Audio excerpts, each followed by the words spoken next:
Hi there. So I'm going to do my best to try to articulate what I've been looking at and thinking about this week and been connected to by others in this corner this week. I don't know if this is going to make much sense, but maybe you can help me out.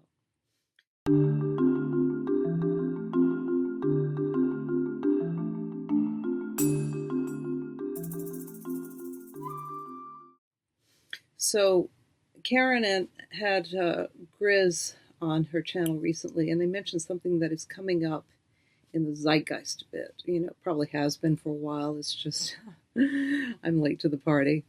And that's the notion of the electrical universe, which is really interesting because I think this corner is kind of questioning the scientific status quo, scientific truth per se. Like, what is it? What we've seen as absolute truth, which is, materialist objectivity, scientific truth. And I know this is, the questioning of this has been going on for a long time. And of course, Persic's books are about this. But in this iteration of this questioning, there's been some interesting musings. And one of them is this notion of the electrical universe. And of course, a couple of weeks ago, she had Wolfgang Smith on, who had his own notions of, the nature of reality, let's say. So what is the nature of reality? Actual physics and metaphysics are beginning to be questioned in a way that I don't think has really been part of popular dialogue until now. And I think this corner is spearheading it to a degree. I mean, I think that there's something in this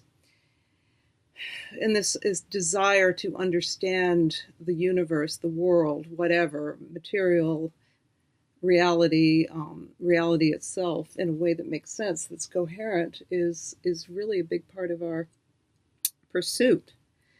Because if the model we're using doesn't make sense anymore, and that is contributing to the meaning crisis, and the meaning crisis is what we're addressing in this little corner, then I think that makes sense. So the electric universe, is this notion true? And what does that mean, true? I sort of have an idea about that, but and I think it's parallel to this kind of, to this notion that Persig has, and this is from chapter 27, and I know this is treaded territory, William James pragmatism, but I want to go through the way that Persig discusses it. So this is where Phaedrus is reflecting on William James' first notion, I guess, of what was beginning to be his theory of pragmatism, which is the meaning of the word around in relation to a man chasing a squirrel around a tree and the squirrel being chased around the tree by the man. And in one case, around from the man's point of view, the scientific materialist scientist type, this intellectual, this colleague of William James, sees around in terms of this scientific point of view.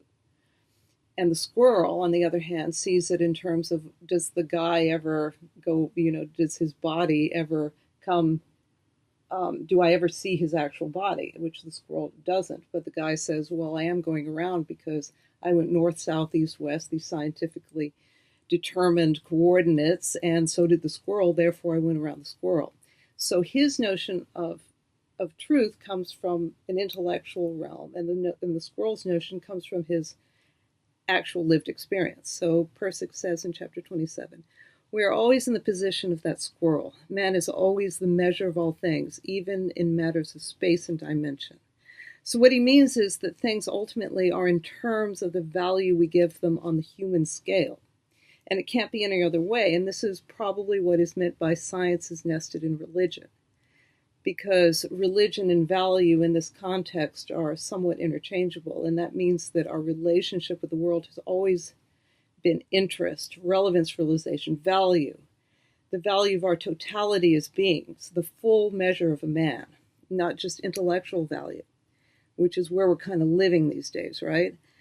And that's why some of the more intuitive cosmologies of the past, the far past, ancient cosmologies, make so much more sense than the intellectual purity that the scientist mathematicians seem to be striving for, with ever decreasing size of particles and beyond particles and strings and dimensions and all sorts of mathematical and theoretical solutions that seem to just become more and more complex and completely impractical, let's say.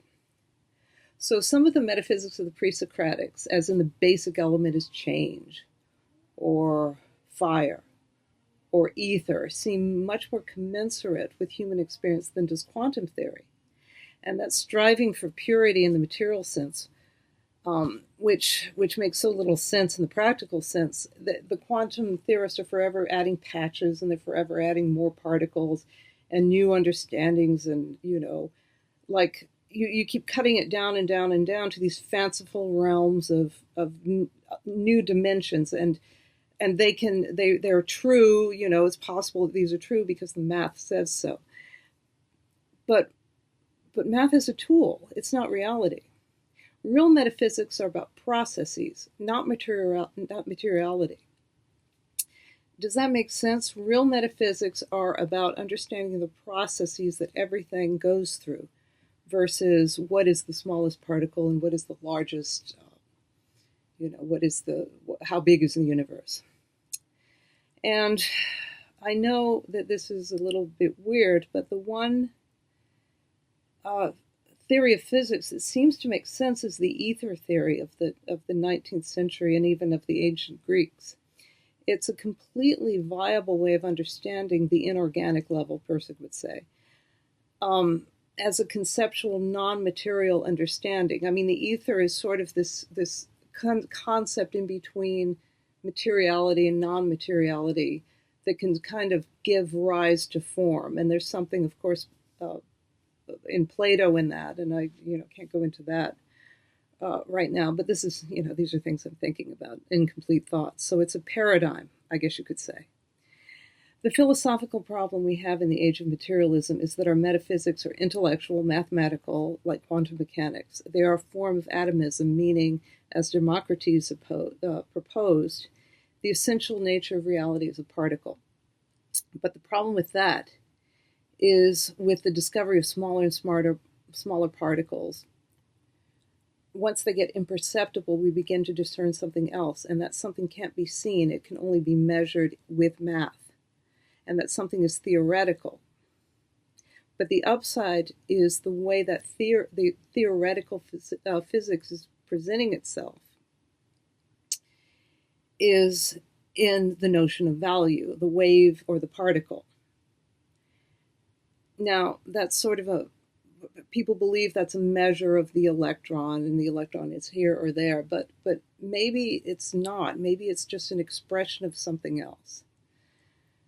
So, despite the increasing complexity of this theory, if quantum is taking us in the direction of value, and it does seem that way because this particle and this wave become whatever it is depending on the value given to it, whether it's noticed or not noticed, let's just say, indicates that this is the building block of reality. So maybe this quantum theory is taking us where we need to go, and a lot of religious people are saying that.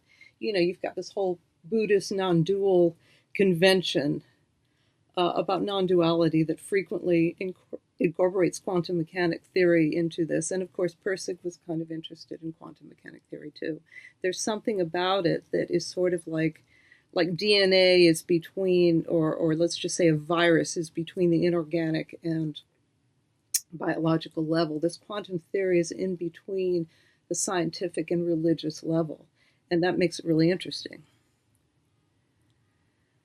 So I think that we have to remember, though, on a religious level, that we're never going to know the mind of God. So theories are maps that we can make some sense of things. These maps sort of give us an idea of things, but they are only maps. And it's really important to remember that whatever paradigm you use to understand reality, to understand physical reality, there is another one. And just because this one makes sense mathematically, why is it that mathematical sense is more valued than, let's say, than experiential sense? And well, that's just because of where we are in time. And it's because proof is more, mathematical and scientific and materialistic proof is the value of the way we see reality right now. But it hasn't always been that way, and it seems to be turning in another direction. And this is why when Jonathan Pajot says, yeah, I believe evolution happened, but I don't believe in it, meaning this paradigm does not supplant my more inclusive, more process-oriented metaphysics, let's say. So the one thing in the electrical universe theory that is opposed by regular cosmologists is it does not provide for the physical origin, space, or age, time, of the universe. And this is where man ceases to be the measure, because time and space are not present in the ever-present generator of the intelligible universe. Remember in St. Ephrem, he says, don't ask about the origin. You're never going to know. Be satisfied, with what you can measure as a man. This is the best you can do.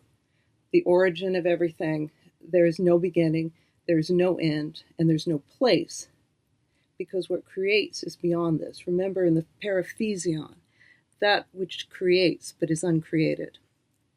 So once you go down this rabbit hole, you see this kind of questioning is actually a thing on other channels. Of course, there's a bit of New Age stuff in here, right? If you look at Gaia, if you look at Randall Carson, After School, there is some New Age approach to this, but the actual material is really quite compelling. And it's okay, because at the bottom of it seems to be a desire to regain what was lost, not to throw away what we have, not to give up progress, not to give up all the things, that has made our life more comfortable, more disease-free, longer, more fair, let's say.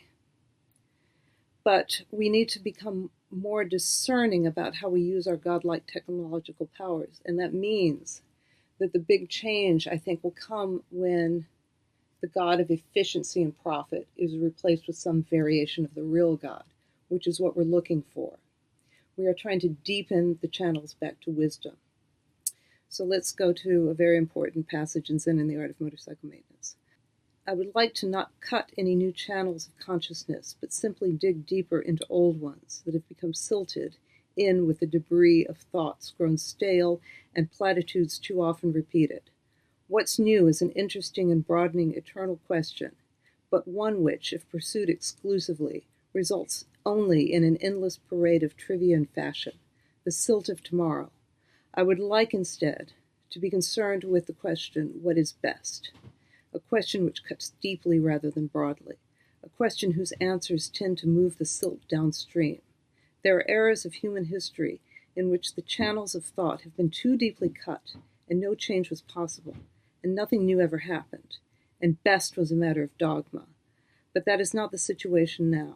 Now the stream of our common consciousness seems to be obliterating its own banks, losing its central direction and purpose, flooding the lowlands, disconnecting and isolating the highlands, and to no particular purpose other than the wasteful fulfillment of his own internal momentum. Some channel deepening needs to be called for. Now, there's a lot to be said about that passage, and I'm not going to go on and on about that right now. I just wanted to read that. We're going to go back to this. A metaphysics we can actually work with to help us understand the natural processes right here is a metaphysics that we need. And at present, our materialistic ways of seeing reality are finding its source out there in some material finality, when all the while the God of Plotinus is always here, guiding the way, and everything unfolds hidden but is always creating what is manifest. But to understand that kind of God, that kind of metaphysics, we're going to have to clear out the silt that has shallowed and widened these deep and profound channels. So I hope that makes sense, and I'll see you next time.